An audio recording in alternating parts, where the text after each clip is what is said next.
प्रयत्न आम्ही सकाळपासून यांना करत आहोत. मुलं जिथे बसलेली आहेत 50-60 तिथे येऊन आयुक्त साहेबांनी 5 मिनिट बोलावं एवढीच अपेक्षा होती. त्यात त्यांनी 1च मिनिट आले तरी ते नंतर म्हणतायत की माझा अपमान झाला. अशा शिक्षकांना आम्ही आमच्या महानगरपालिकेमध्ये घ्यायचं की नाही हा मोठा आता आम्हाला विचार पडलेला आहे. आता मला सांगा, न्याय हक्कासाठी आपण लढणार नाही तर कोण लढणार आहे? तुम्ही जर तुमची कामं प्रोटोकॉलनी आणि रोडमॅप देऊन केली असती तर ही मुलं इथे का आली असती? हा प्रश्न आम्ही तुम्हाला विचारला पाहिजे. तर तुम्ही आम्हाला विचारताय की आम्ही तुम्हाला घ्यायचं की नाही म्हणून. ही कोणती पद्धत आहे कामाची हे काही कळत नाही. पण हे सगळा जो चुकीचा संदेश समाजाला दिला जातो आहे, जी तरुणाई इथे माझ्या पाठीमागे सगळी उभी आहे, हे आपल्या महाराष्ट्राचं आणि भारताचं कणखर नेतृत्व आहे आणि त्यांना तुम्ही इतक्या वेळ बसवताय. कमाल आहे. असे लोकप्रतिनिधी असले तर नुकसान होणारच आहे राष्ट्राचं आपल्या.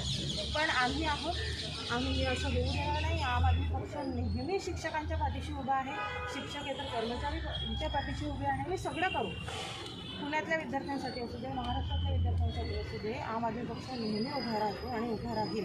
आणि ह्या मुलांना मी शब्द दिला आहे, तुम्ही जरी आता निश्चिंत घरी गेलेले असले तरी इथे काय चालू आहे मी तुम्हाला सातत्याने कळवणार आहे. इथला सगळा आता भार जो आहे आणि सगळ्यांना विचारण्याचं मी विचारणार आहे प्रश्न करून. आणि आताही त्यांनी कोणतीच लेखी न देता मुलांना सांगितलं माझ्यावर विश्वास ठेवा आणि जो अपमान केला आहे त्याचा मी विचार करतो आहे आणि म्हणून तुम्ही आता घरी जा. आता मुलं किती वेळ थांबणार ना? आता 6-7 वाजण्यात आले, मुलं फार दुरून आलेली आहेत. तर आता आम्ही एक पाऊल मागे घेत त्यांनी जसं म्हटलं की माझा रिस्पेक्ट तुम्ही करा, तर आम्ही केलेलं आहे. हे मी जाहीर इथे सांगते, आम्ही तुमचा रिस्पेक्ट केलेला आहे. आता तुम्ही मुलांच्या भावनेचा आणि आयुष्याचा विचार करावा. आता नंबर तुमचा आहे विचार करण्याचा. आणि आचारसंहिता 4 तारखेची संपल्यानंतर काय तुमचे प्रॉब्लेम्स असतील ते पटकन मीटिंग वगैरे घेऊन तुम्ही तुमचे आटपा आणि मुलांना नियुक्तीपत्र द्या. सगळी लोकं वाट बघताय, त्यांच्या फॅमिलीज घरी वाट बघताय. लहान मुलांना सोडून इथे पॅरेंट्स आलेले आहेत.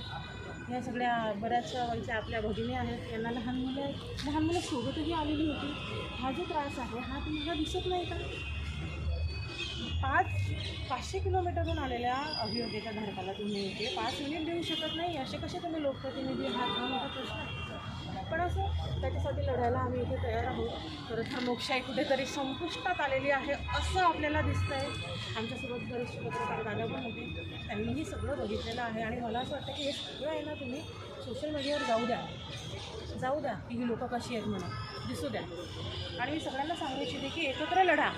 एकत्र लढण्याने आपली शक्ती दिसते आणि आपल्याला आपलं ध्येय आपण पटकन मिळवू शकतो. हेच एवढं मी इथे सांगेल. धन्यवाद.